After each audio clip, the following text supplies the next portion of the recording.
Hello student. तो welcome to Atul education friend. तो आज के दिन हम लोग आज इस वीडियो में बहुत ही इंपॉर्टेंट वीडियो है आप लोग के लिए। इसके अंदर हम लोग फाइनल अकाउंट के जितने भी एडजस्टमेंट एग्जाम में पूछे जाते हैं सब एडजस्टमेंट को देखेंगे। साथ में हम लोग हिडन एडजस्टमेंट भी करने वाले हैं, जो कि हिडन एडजस्टमेंट बहुत बार क्या होता है आप लोग को कन्फ्यूजन हो जाता है, आप लोग नहीं कर पाते हो या डिफिकल्ट लगता है।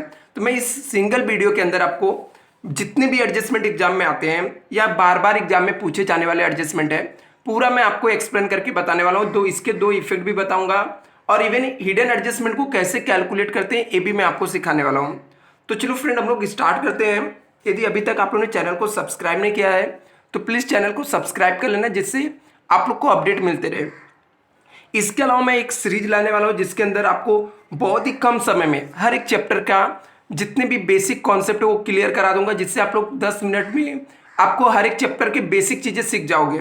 जैसे फाइनल अकाउंट 10 मिनट में, एनपीओ 10 मिनट में और एडमिशन रिटायर्ड डेथ, सब हर एक चैप्टर जो लास्ट मोमेंट पे आप लोग रिवीजन करके जा सकते हो। आप लोग को कुछ न कुछ जरूर वहाँ से आपको मिलेगा सीखने के लिए। तो सबसे पहले हम लोग फाइनल अकाउंट के एडजस्टमेंट देखते हैं कि ऐसे कौन से एडजस्टमेंट होते हैं जो एग्जाम में बार बार आते हैं और उनके क्या इफेक्ट होते हैं। तो देखिए फाइनल अकाउंट्स के सब एडजस्टमेंट है।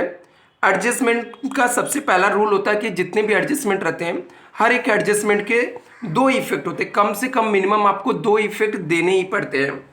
तो जैसे एक एडजस्टमेंट बहुत ही फेवरेट है वो क्लोजिंग स्टॉक है, जो हर एक एग्जाम में पूछा जाता है, बार बार एग्जाम में आता है।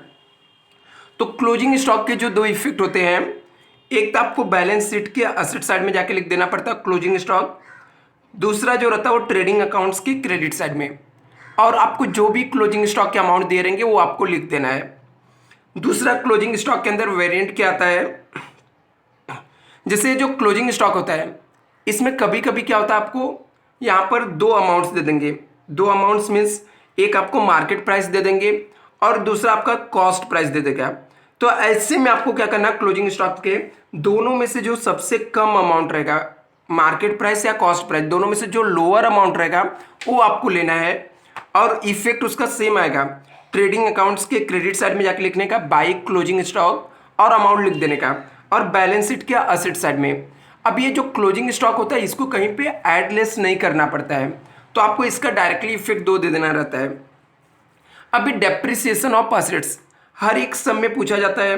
अभी डेप्रिसिएशन ऑफ असेट्स मीन्स आप लोग इसको ऐसे अपने समझने के लिए पढ़ सकते हो, depreciation of building, depreciation of machinery, depreciation of motor car.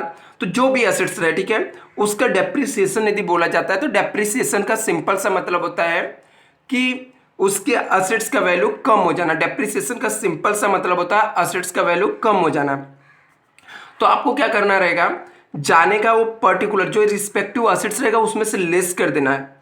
क्योंकि मैंने जो भी ट्रिक आपको बताता हूँ ऐसा रट्टा मारने वाला नहीं, जस्ट मैं आपको एक्सप्लेन करके और आपको कैसे करना, कैसे याद रहेगा वो आपको समझ जाए, इसलिए मैं पूरे ट्रिक के थ्रू अकाउंट्स आपको टीच करने वाला हूँ। तो जैसे यहाँ पे मैंने बताया कि आपको जो डेप्रिसिएशन ऑफ असेट्स है, अभी डेप्रिसिएशन का मतलब भी क्या होता है, असेट्स का वैल्यू कम होना। तो कब कम होगा, जब उस असेट्स में से लेस करेंगे। जैसे बिल्डिंग का डेप्रिसिएशन हुआ तो आपको जाना है वो बिल्डिंग, जहाँ पे आप बिल्डिंग में असेट्स में लिख के रखोगे तो बिल्डिंग में से जाके आपको क्या कर देना है, लेस कर देना है।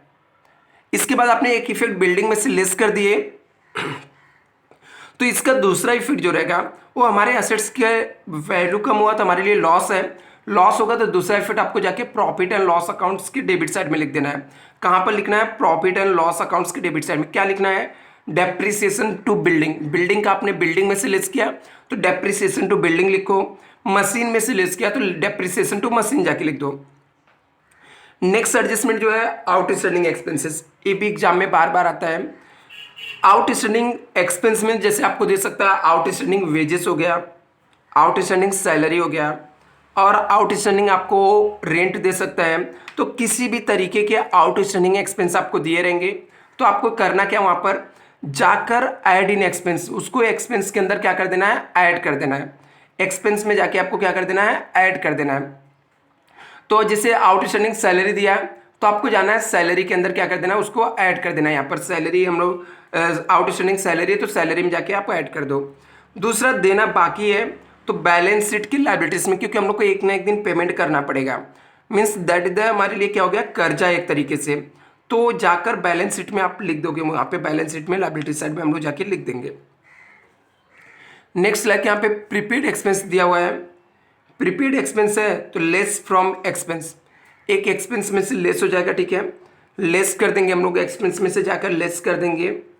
दूसरा हमारा आ जाएगा बैलेंस शीट के असेट साइड में, हम लोग लेस करेंगे, लेस फ्रॉम एक्सपेंस, जो पर्टिकुलर एक्सपेंस जिसका प्रीपेड देख रखे, जैसे मान लो रेंट मान लो प्रीपेड है, इंश्योरेंस प्रीपेड हो सकता है, वेजेस पेमेंट प्रीपेड हो सकता है, जो भी एक्सपेंस पर्टिकुलर एक्सपेंस जो भी आपको प्रीपेड दिया रहेगा। प्रीपेड का मतलब होता है एडवांस में देख रखना, आउटस्टैंडिंग मतलब हम लोगों ने अभी दिया नहीं है, देना बाकी है। अभी हम लोगों ने प्रीपेड में देख रखा है तो एक इफेक्ट हम लोग क्या करेंगे, लेस करेंगे, लेस फ्रॉम एक्सपेंस, एक्सपेंस में से जाके लेस कर देना है। दूसरा बैलेंस शीट के असेट साइड में जाके लिख देना है, तो बैलेंस शीट के हम लोग असेट साइड में जाके क्या करेंगे, इसे लिख देंगे। नेक्स्ट यहाँ पे देखते हैं बैड डेब्ट्स का मतलब होता है पैसा डूब जाना। यदि पैसा डूब गया तो क्या करना, हम लोग को लेस करना, ठीक है, लेस फ्रॉम डेटर, डेटर में से हम लोग लेस कर देंगे। दूसरा इफेक्ट आ जाएगा प्रॉफिट एंड लॉस अकाउंट्स की डेबिट साइड में, हम लोग जाकर इसको प्रॉफिट एंड लॉस अकाउंट्स के डेबिट साइड में लिख देंगे कि बैड डेब्ट्स मतलब मेरा पैसा डूब गया तो हमारे लिए लॉस हो गया, लॉस हुआ तो डेटर में से जाके लेस करने का। बैड डेब्ट्स किसका होता है, जो पैसे जिसको हम लोग उधारी में सामान बेच के रखते हैं, तो डेटर वो पर्सन रहता है जिसको हम लोग सामान उधारी में बेचे रहते हैं। अभी वो पैसा डूब गया तो हम लोग क्या करेंगे, लेस कर देंगे, लेस फ्रॉम डेटर, डेटर में से जाके लेस कर देंगे, बैड डेब्ट्स हो गया। तो इसे हम लोग न्यू बैड डेब्ट्स बोलते हैं। जब डेटर में से लेस करोगे तो यहाँ पर जाकर न्यू बैड डेब्ट्स भी आप लिख सकते हो। दूसरा इफेक्ट जाने का प्रॉफिट एंड लॉस अकाउंट्स में डेबिट साइड में लिखने का। यदि पहले से ऑलरेडी वहाँ पे आपको बैड डेब्ट्स दिया हुआ है तो ये नया बैड डेब्ट्स आ गया तो इसको जाकर वहाँ पे क्या कर देना, आपको लेस ऐड कर देना, वो पुराने वाले बैड डेब्ट्स में आपको क्या कर देना है, ऐड कर देना है। ऐसे जैसे बैड डेब्ट्स होता है ऐसे आरडीडी होता है, रिजर्व फॉर डाउटफुल डेब्ट्स। अभी इसमें क्या होता है, इसमें लग रहा है पैसा भी हम लोग को डूबने वाला, डूबा नहीं है, डूबने वाला, बट डूबने वाला है तो अल्टीमेट तो हमारे लिए लॉस तो है ही, तो हम लोग क्या करेंगे, लेस करेंगे। Same effect, less from debtor, debtor में से आपको जाके क्या कर देना है, लेस कर देना है, तो हम लोग डेटर में से जाके लेस कर देंगे। दूसरा इफेक्ट आ जाएगा आपका प्रॉफिट एंड लॉस अकाउंट के डेबिट साइड में, जो न्यू बैड डेब्ट्स आपने लिखा था उसके अंदर ही जाके ऐड कर दोगे, यहाँ पर इसका सेकेंड इफेक्ट दे देंगे हम लोग। अभी इंटरेस्ट ऑन कैपिटल कभी कभी आता है, ठीक है, आपको बोल दिया जाएगा कि कैपिटल के ऊपर इंटरेस्ट देना है 5%, 6%, 10%, ऐसा कुछ भी दे देगा आपको। तो एक तो पहली बात है कहाँ पे कैलकुलेट करना है, तो जो पार्टनर्स का कैपिटल रहेगा उसके ऊपर आपका इंटरेस्ट कैलकुलेट कर लेना है, और उसका एक इफेक्ट क्या करना है, प्रॉफिट एंड लॉस अकाउंट उसकी डेबिट साइड में देना है। क्यों, क्योंकि कैपिटल के ऊपर इंटरेस्ट देना बिजनेस के लिए लॉस है, जब बिजनेस के लिए लॉस है तो प्रॉफिट एंड लॉस के डेबिट साइड में लिखेंगे। बट यही चीज़ जो है पार्टनर्स के लिए, पार्टनर्स के लिए क्या है यहाँ पर इनकम है, ठीक है, पार्टनर्स कैपिटल के कहाँ पे आ जाएगा, क्रेडिट साइड में आ जाएगा, पार्टनर्स कैपिटल के कहाँ पे आ जाएगा, क्रेडिट साइड में आ जाएगा, क्योंकि पार्टनर्स के लिए क्या है, इनकम है यहाँ पर। इसके अलावा आपको अनरिकॉर्डेड, ठीक है, अनरिकॉर्डेड परचेस, आपने परचेस किया था अभी तक आपने रिकॉर्ड नहीं किया है, इसे हम लोग अनरिकॉर्डेड परचेस बोलते हैं। मतलब हमने परचेस किया बट अभी तक हम लोग ने रिकॉर्ड नहीं किया है, तो हम लोग को रिकॉर्ड करना पड़ेगा। तो एक इफेक्ट जाने का, ऐड करने का, ऐड इन परचेस, परचेस में जाके हम लोग ऐड कर देंगे। दूसरा, जिसके पास से हम लोग परचेस करते हैं ना उसे हम लोग क्रेडिटर बोलते हैं, क्योंकि हम लोग परचेस में नहीं रिकॉर्ड किया तो हम लोग मान के चलते कि हम लोग ने क्रेडिटर के अंदर भी नहीं रिकॉर्ड किया रहेगा, तो जाकर हम लोग को उसके अंदर रिकॉर्ड कर देना है, तो हम लोग ऐड कर देंगे। एक इफेक्ट रहेगा ऐड इन परचेस, हम लोग परचेस में ऐड कर देंगे। दूसरा इफेक्ट जो रहेगा ऐड इन क्रेडिटर, क्रेडिटर में हम लोग जाकर ऐड कर देंगे। अनरिकॉर्डेड सेल्स, जो ऐसा सेल्स जो अभी तक हम लोगों ने रिकॉर्ड नहीं किया है तो ये भी हम लोग को रिकॉर्ड करना पड़ेगा। तो एक इफेक्ट रहेगा ऐड सेल्स, जाकर आपको सेल्स में ऐड कर देना है, क्योंकि अभी तक हम लोगों ने रिकॉर्ड नहीं किया तो रिकॉर्ड करना पड़ेगा, तो एक इफेक्ट हम लोग सेल्स में ऐड कर देंगे। दूसरा ऐड इन डेटर, डेटर मतलब वो पर्सन होता है जिसको हम लोग उधारी में बेच के रखे हैं, तो हम लोग क्या करेंगे, ऐड कर देंगे, एक डेटर सेल्स में ऐड कर दिया। अनरिकॉर्डेड था, अभी तक हम लोगों ने सेल किया था लेकिन रिकॉर्ड नहीं करके रखा है, तो जाके ऐड इन सेल्स कर देंगे। दूसरा ऐड इन डेटर में जाके हम लोग क्या कर देंगे, ऐड कर देंगे। Next interest on drawing. अभी मुझे इंटरेस्ट ड्राइंग, ड्राइंग मतलब जो बिजनेसमैन बिजनेस से पैसा पर्सनल यूज के लिए लेके गया तो दैट इसके ऊपर इंटरेस्ट मिलना, मतलब बिजनेस के लिए पॉइंट ऑफ व्यू से क्या हो गया, इनकम हो गया, और बिजनेस के लिए इनकम हुआ तो प्रॉफिट एंड लॉस अकाउंट्स के क्रेडिट साइड में आ जाएगा। तो इसका एक इफेक्ट जो रहेगा वो प्रॉफिट एंड लॉस अकाउंट्स के क्रेडिट साइड में आ जाएगा। दूसरा इफेक्ट जो रहेगा पार्टनर्स कैपिटल के डेबिट साइड में, क्योंकि पार्टनर्स के पॉइंट ऑफ व्यू से उनको लॉस है, इसलिए उसे हम लोग पार्टनर्स कैपिटल अकाउंट के डेबिट साइड में जाके टू इंटरेस्ट ऑन ड्राइंग लिख देंगे। प्रॉफिट एंड लॉस के क्रेडिट साइड में बाई इंटरेस्ट ऑन ड्राइंग लिख देंगे। नेक्स्ट एडजस्टमेंट यहाँ पे है कि goods taken by partners personal use, goods जो है पार्टनर्स वो पर्सनल यूज के लिए लेके गया। अभी पार्टनर्स गुड्स जो पर्सनल यूज के लिए लेके जा रहा है, तो गुड्स तो जा रहा है, गुड्स गया तो ट्रेडिंग अकाउंट्स के कहाँ पे आ जाएगा, क्रेडिट साइड में, क्योंकि गुड्स जा रहा है, गुड्स गया तो कहाँ पे आ जाएगा, ट्रेडिंग अकाउंट्स के क्रेडिट साइड में आ जाएगा। दूसरा पार्टनर्स कैपिटल के डेबिट साइड में, क्यों, क्योंकि पार्टनर्स पर्सनल यूज के लिए लेके गया तो ये क्या हो जाएगा, ड्राइंग हो जाएगा। ड्राइंग हुआ तो पार्टनर्स कैपिटल के डेबिट साइड में आ जाएगा। नेक्स्ट एडजस्टमेंट हम लोग देखते हैं।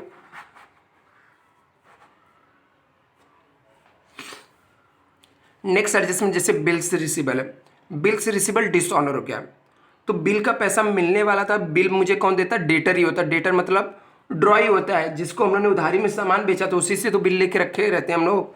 तो बिल्स रिसीबल यदि डिसऑनर हो गया तो एक तो लेस कर देने का, लेस फ्रॉम बिल्स रिसीबल में से क्या कर देंगे हम लोग, लेस कर देंगे। दूसरा वापस से डेटर हमारा बढ़ जाएगा, क्योंकि डेटर ने जब बिल दिया था तो मैंने डेटर में से कम करके उसको बिल्स रिसीबल के नाम से लिख दिया था, बट अभी वो बिल का पैसा मुझे नहीं मिलने वाला है, तो नहीं मिलने वाला तो हम लोग बिल्स रिसीबल कम हो गया तो बिल्स रिसीबल में से लेस कर देंगे जितने का बिल डिसऑनर हो गया, और वही सेम अमाउंट को हम लोग डेटर में जाकर ऐड कर देंगे यहाँ पर। अभी एक ऐसा एडजस्टमेंट आ जाता है आपको कभी कभी, uninsured goods lost by fire, 10,000 का गुड्स है जो कि लॉस बाय फायर हो गया, आग लगने से जल गया, जल गया। अभी गुड्स जल जा रहा है तो ऐसे में करना क्या आपको, तो गुड्स चला गया हमारे पास से, गुड्स गया तो ट्रेडिंग अकाउंट्स के क्रेडिट साइड में आ जाएगा, कहाँ पे आ जाएगा, ट्रेडिंग अकाउंट्स के क्रेडिट साइड में आपका आ जाएगा। दूसरा हमारे लिए लॉस हो गया, लॉस हुआ तो प्रॉफिट एंड लॉस अकाउंट्स के डेबिट साइड में आ जाएगा, कहाँ पे आ जाएगा, प्रॉफिट एंड लॉस अकाउंट्स के डेबिट साइड में आ जाएगा। यहाँ पे लिखा है अनइंश्योर्ड गुड्स, ऐसा गुड्स जिसको हमने इंश्योरेंस ही नहीं किया था। यहाँ पर क्या था, uninsured goods loss by fire 10,000, goods जला गया, चल गया, ट्रेडिंग अकाउंट्स के क्रेडिट साइड में लिख दिया, पूरा लॉस हो गया प्रॉफिट एंड लॉस के डेबिट साइड में।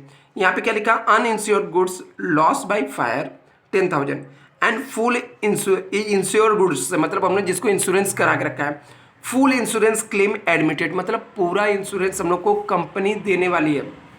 तो गुड्स तो हम लोग का जल गया, गुड्स जला तो कहाँ पे आ जाएगा, ट्रेडिंग अकाउंट्स की क्रेडिट साइड में आ जाएगा।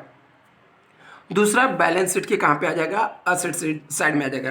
क्यों, क्योंकि वो जला हुआ जो गुड्स है उसका जो लॉस है वो कंपनसेट होने वाला, हम लोग को मिलने वाला है, पैसा मिलने वाला है, तो कहाँ पे आ जाएगा, क्रेडिट साइड में आ जाएगा। नेक्स्ट यहाँ पे है goods of ₹10,000 loss by fire, insurance claim 6,000 only, मतलब क्या, गुड्स यहाँ पे 10,000 का जल गया, लेकिन इंश्योरेंस कंपनी हम लोग को क्लेम कितना दे रही है, 6,000 दे रही है, मतलब 4,000 का लॉस हो रहा है। तो इसके 3 इफेक्ट आएंगे। एक पहला इफेक्ट आ जाएगा ट्रेडिंग अकाउंट्स के क्रेडिट साइड में, गुड्स लॉस बाय फायर पूरा 10,000 आपको लिख देना है।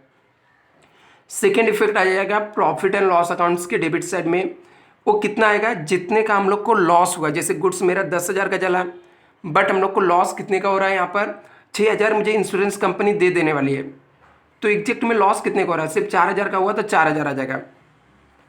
थर्ड इफेक्ट जो रहेगा बैलेंस शीट के असेट साइड में आ जाएगा, कितना आ जाएगा, 6,000 बैलेंस शीट के असेट साइड में आपका आ जाएगा।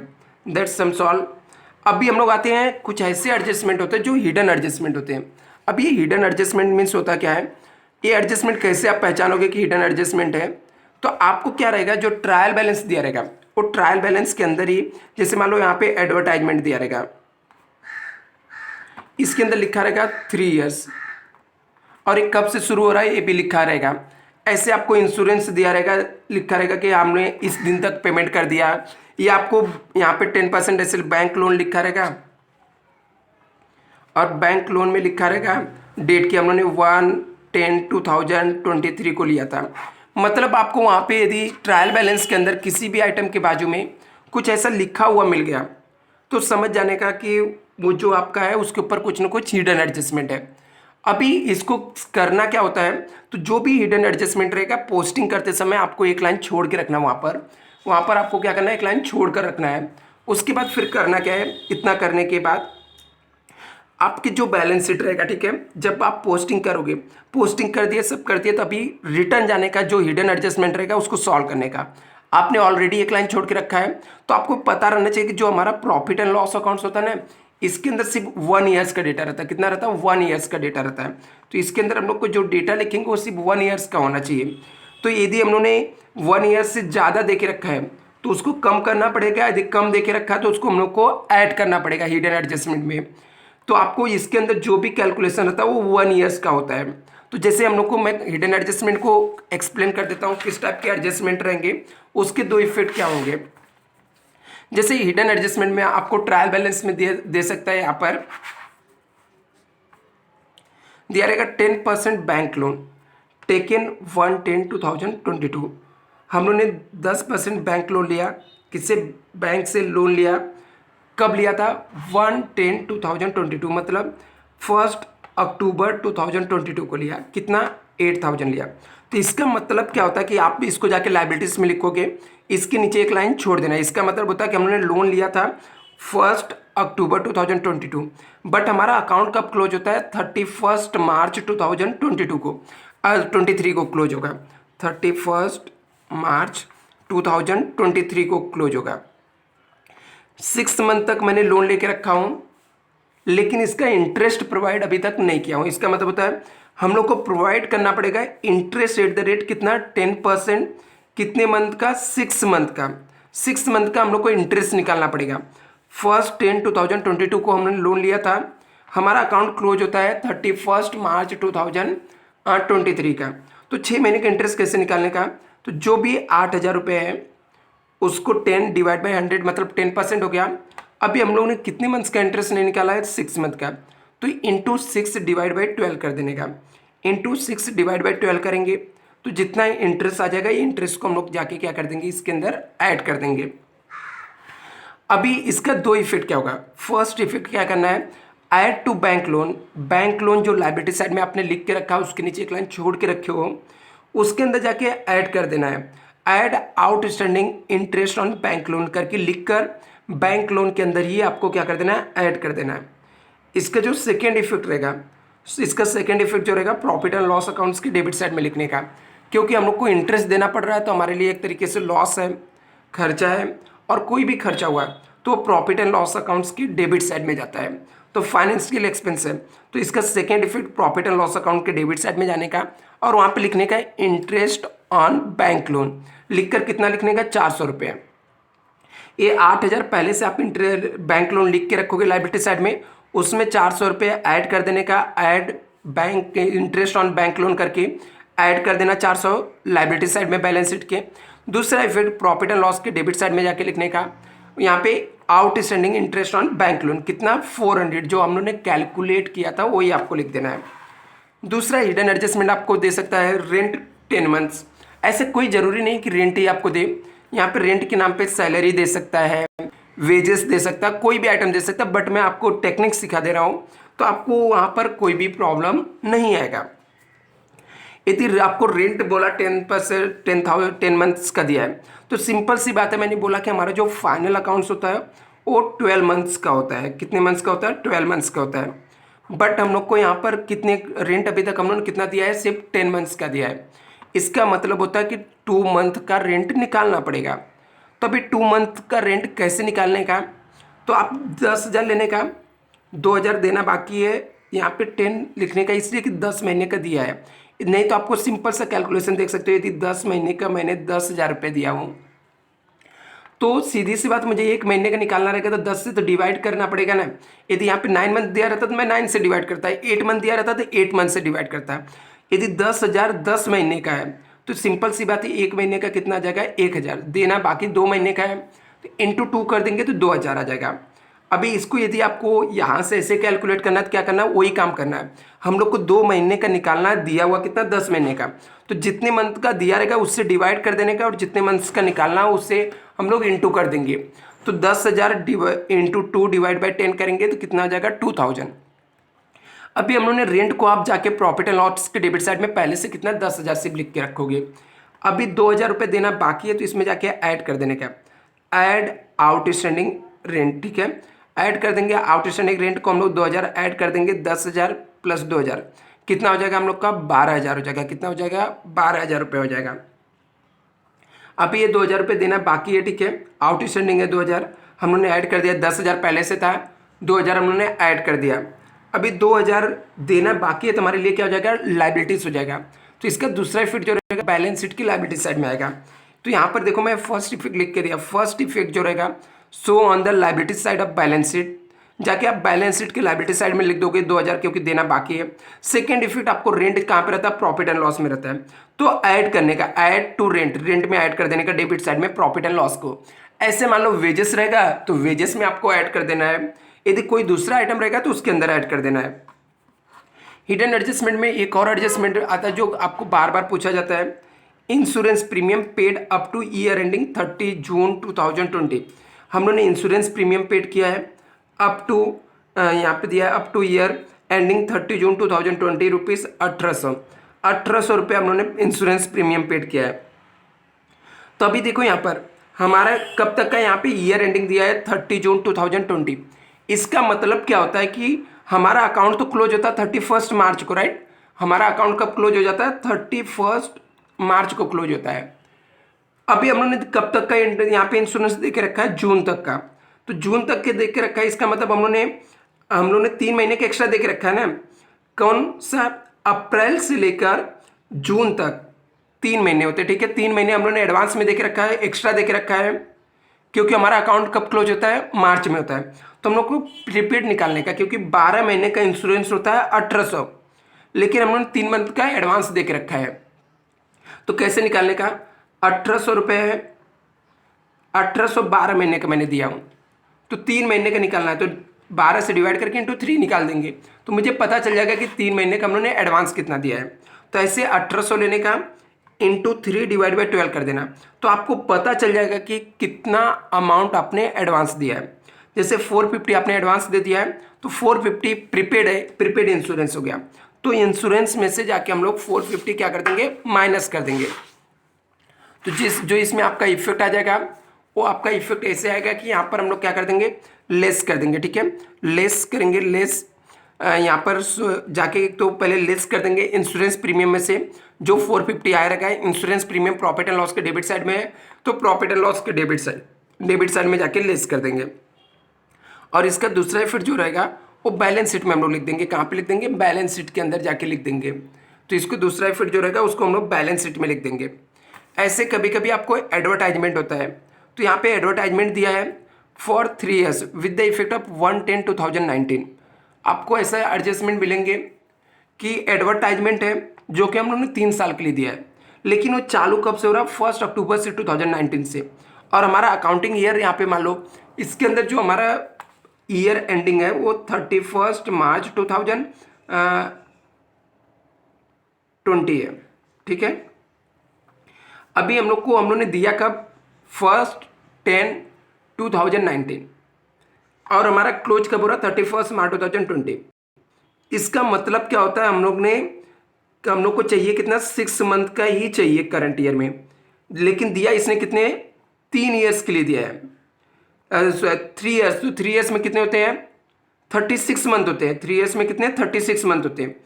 तो इसका मतलब हम लोग को चाहिए 6 महीने का, यहाँ पर चाहिए हम लोग को सिर्फ 6 मंथ का चाहिए, क्योंकि हमारा 1 अक्टूबर से लेकर 31 मार्च तक 6 मंथ होता है, लेकिन इसने 3 साल के लिए दिया है। इसका मतलब इसने कितने 36 मंथ, मतलब यदि 36 में से 6 मंथ माइनस कर दें तो 30 महीने का एक्स्ट्रा दिया हुआ है। तो 30 महीने का एक्स्ट्रा प्रीपेड है, तो कैसे निकालने का, जो भी आपका रेंट रहेगा या जो भी एडवर्टाइजमेंट रहेगा 6,000 लिया इंटू 30 करने का, क्योंकि 30 महीने को उसने एक्स्ट्रा दिया है, इंटू 36, तो आपको आ जाएगा 5,000 हम लोगों ने एडवांस में दिया है। तो अभी एडवांस हम लोग क्या करेंगे, एक इफेक्ट हम लोग क्या करेंगे, so in the asset side of the balance sheet, ठीक है। तो बैलेंस शीट में जाके जितना भी हम लोगों ने प्रीपेड दिए रहेंगे, जैसे 5,000 6,000 में से 5,000 हम लोगों ने एडवांस दे के रखा है, प्रीपेड है, तो उसको जाके बैलेंस शीट में लिख देंगे प्रीपेड एडवर्टाइजमेंट के नाम से। और इसका सेकेंड इफेक्ट जो रहेगा लेस कर देंगे, less from advertisement on the debit side में। जो भी एडवर्टाइजमेंट आप लिख के रखोगे 6,000, उसमें से 5,000 लेस कर देंगे prepaid advertisement profit and loss के डेबिट साइड में। तो ये एडजस्टमेंट मैंने इसके अंदर सब कवर कर दिया है फ्रेंड। एग्जाम में आपको इतना करके जाओगे, आपके 100% सम राइट होंगे। बस आप लोग से रिक्वेस्ट रहती है, आपने वीडियो को लाइक नहीं किया तो वीडियो को लाइक कर देना, और चैनल को सब्सक्राइब नहीं किया तो चैनल को सब्सक्राइब कर देना। Thank you so much.